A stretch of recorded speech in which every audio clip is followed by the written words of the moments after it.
The words landed like a blade across the table. "You're not even half the woman my mother is."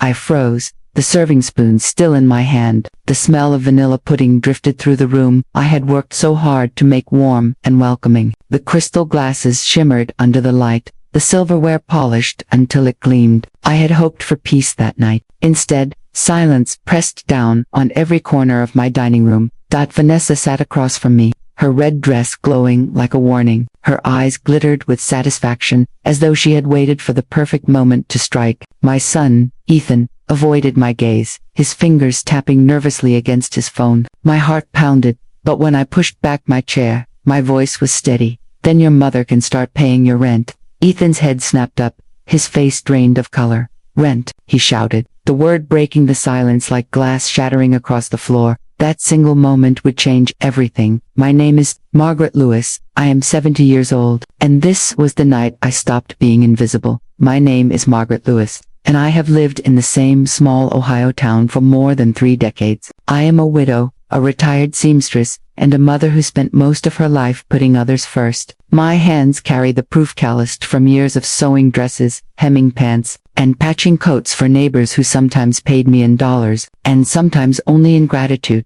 This house, the one that now feels like a stage 4 conflict, holds 30 years of my history. Every corner carries a story. The rocking chair in the living room still sinks with the weight of nights I stayed awake, nursing Ethan's fevers. The quilt folded on the sofa is stitched from scraps of fabric left over from customers' gowns, each square a memory of the work I poured myself into. For years, I believed that helping my family was the same as loving them. What I didn't know was that sometimes help can erase you piece by piece, until you no longer recognize yourself. 6 months before that dinner, Ethan appeared at my front door. His eyes were red, his voice cracked as he spoke. "Mom, I lost my job. We can't pay the rent. Please, it'll only be for a few months until I find something." A mother's heart does not hesitate. I opened my savings account. The money I had gathered penny by penny through years of sewing and sacrifice. I began paying their rent, $900 each month, plus $100 more for the landlord's processing fee. $1,000 drained from my account on the 5th day of every month. "Don't tell Vanessa," Ethan pleaded. "She feels ashamed depending on you." I believed him. I thought I was protecting her pride, when in truth, he was protecting his own. To keep that payment steady, I cut corners everywhere. Dinner became rice and eggs, night after night. I stretched my arthritis medication until the pain left me sleepless. I wore the same worn-out shoes until the soles split apart. And still, I told myself it was worth it because my son needed me. Meanwhile, Ethan and Vanessa dined out, bought new clothes, and posted photos of weekend trips I knew they couldn't afford. I carried their burden quietly, believing that someday they would see my sacrifice and be grateful. That evening, I wanted everything perfect. I cooked Ethan's favorite meal, chicken in mushroom sauce, rice with vegetables, and the vanilla pudding he had loved since boyhood. I set the table with my mother's crystal glasses and the silver cutlery. I only brought out 4 special occasions. Vanessa arrived in a red dress that likely cost more than my monthly groceries. She smiled, but it was the kind of smile I had learned to recognize, the one she wore before delivering a criticism. Ethan seemed restless from the moment he walked in, eyes darting away from mine, fidgeting with his phone as if it held every answer he didn't want to face. As we ate, Vanessa began her routine. "The food's a little cold. Don't you think it's time to update this place? My mom's house feels so modern. She knows all the latest styles." I kept my smile soft, trying to keep the peace. This house wasn't modern, but every corner held a memory, every item a piece of my life's work. I wanted the night to end with dessert and laughter. I wanted one peaceful meal, but I could already feel the storm building around the table. Dessert was meant to soften the evening. I carried the vanilla pudding to the table, remembering how Ethan once scraped the bowl clean as a child, telling me I was the best cook in the world. For a moment, I thought we might end the night gently. Then Vanessa leaned back, her fork resting on her plate, and spoke the words that split the room in two. "You're not even half the woman my mother is."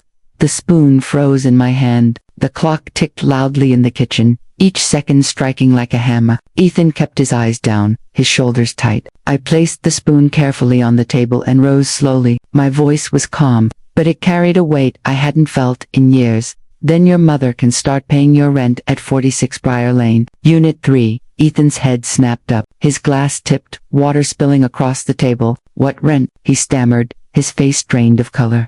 The rent I've been covering since February, I said evenly. $900 each month, plus the $100 fee for the landlord's deposit. $1,000 paid faithfully so the two of you could live comfortably. Vanessa's smile collapsed, her painted confidence cracking into confusion. Ethan sat speechless, his jaw slack. For the first time in months, the truth was mine to hold, and I was no longer afraid to speak it.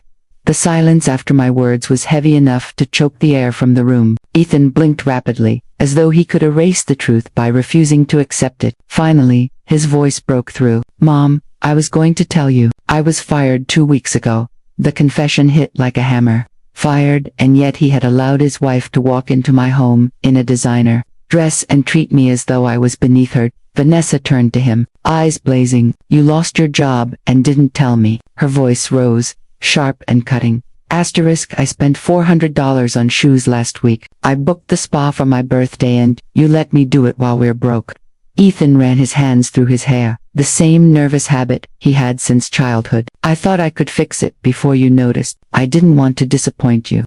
I stared at them both, the picture of arrogance colliding with the reality of ruin. My chest ached, not with pity, but with an anger so old it felt new again. Shoes and spa treatments, I said slowly, while I sold your father's wedding ring to cover your rent.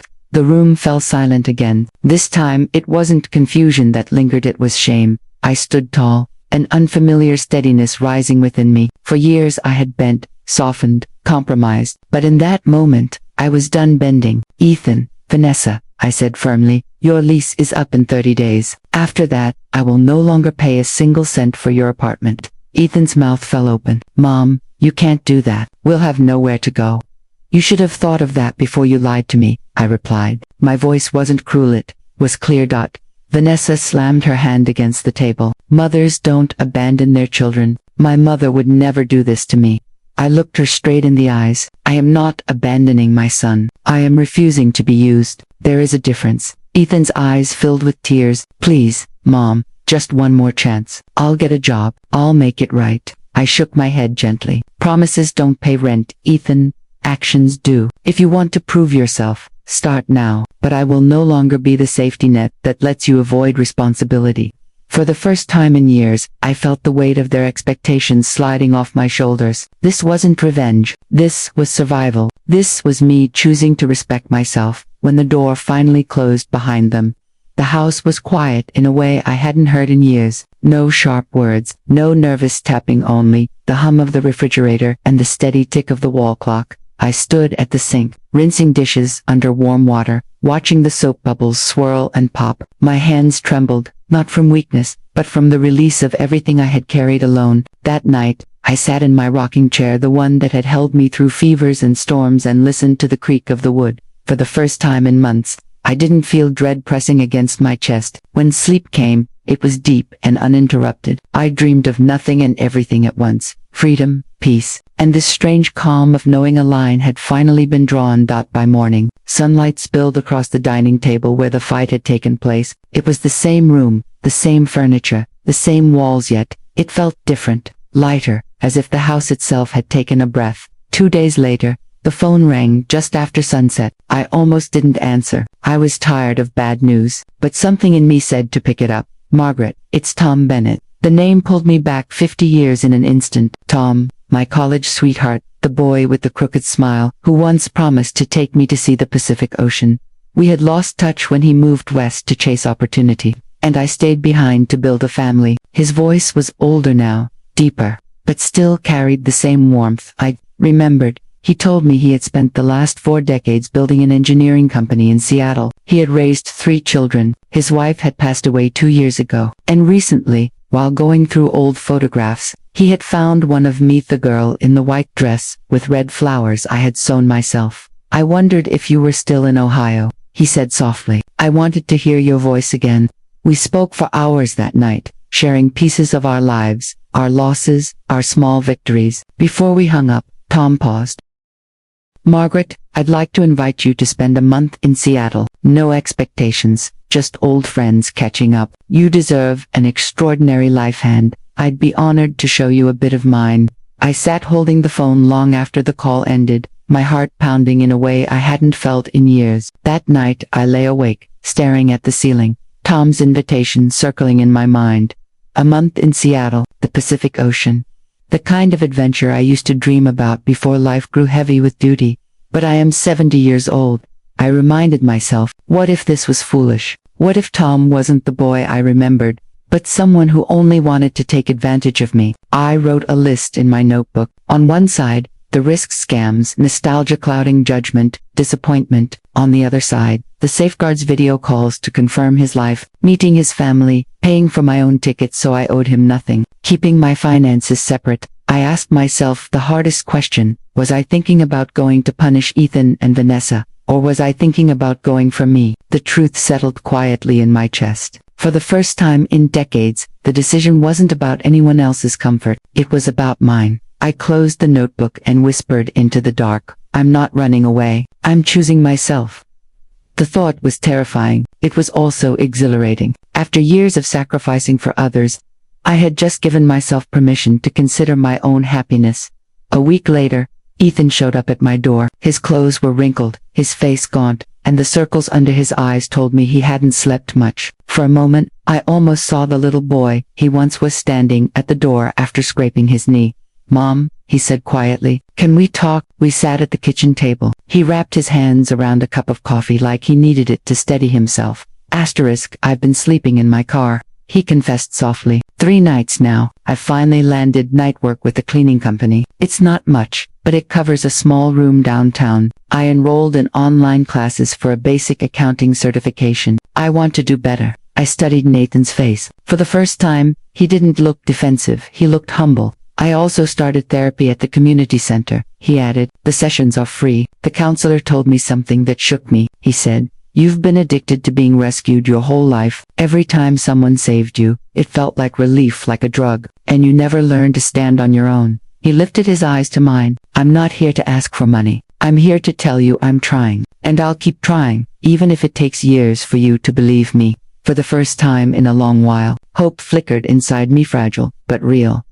The following week, I stood in my bedroom, a suitcase open on the bed. For years my life had been about paying bills, patching clothes, surviving one month to the next. But now, I was packing dresses, one coral pink I had sewn just for myself, for a journey I never imagined I'd take. Nathan drove me to the airport. The ride was quiet, not heavy with resentment, but with something softer. Acceptance, maybe. At the terminal, he pulled a small bouquet of daisies from the back seat, my favorite flower since girlhood. Mom, he said, handing me an envelope, don't open this until you're on the plane. It's easier for me to write than speak. We hugged longer than we had in years. I love you, he whispered. I love you too, son, I replied, steady now. But it's time for both of us to stand on our own 2 feet. On the plane, as clouds stretched like endless fields beneath me, I opened his letter. In shaky handwriting, Nathan had written, fly high. Mom, you've earned it. For the first time in decades, I felt the sky was mine. Seattle welcomed me with cool air, laced with salt and pine. At the arrival gate stood Thomas, holding a bouquet of yellow roses. His hair was white now, his face lined, but his smile was the same one that once made my heart race in college. Margaret, he said when we embraced, you're even more beautiful than I remembered. The days that followed were unlike anything I'd lived in years. Thomas drove me to the Pacific coast. I stood barefoot in the sand, whispering, I made it, as waves crashed endlessly at my feet. At dinner on his deck, he grilled salmon, poured wine, and watched the sunset with me. Later that week, his children came by, greeting me with warmth I hadn't expected. His youngest daughter, Claire, hugged me tightly. Dad hasn't smiled this much since Mom passed. Thank you for bringing back his light. Every evening, Thomas and I talked for hours about regrets, victories, silly youthful dreams. For once, I wasn't someone's mother or caretaker. I was Margaret again, a woman with stories to tell, laughter to share, and a heart still open to love. Healing didn't arrive all at once, but each conversation, each sunset, stitched me back together in ways I hadn't thought possible. One evening, as the sky blazed orange and purple over the water, Thomas reached for my hand. Margaret, he said gently, I know this might sound sudden. I'm not asking for marriage right away. I'm asking for a chance for us. Move to Seattle. Let's see what we can build in this stage of our lives. Fear was my first instinct. My home, my few friends, the life I'd clung to for decades. But then I thought of Nathan's words, "Fly high, Mom." I thought of all the years I'd spent giving, sacrificing, shrinking, and I realized that saying yes wasn't reckless. It was brave.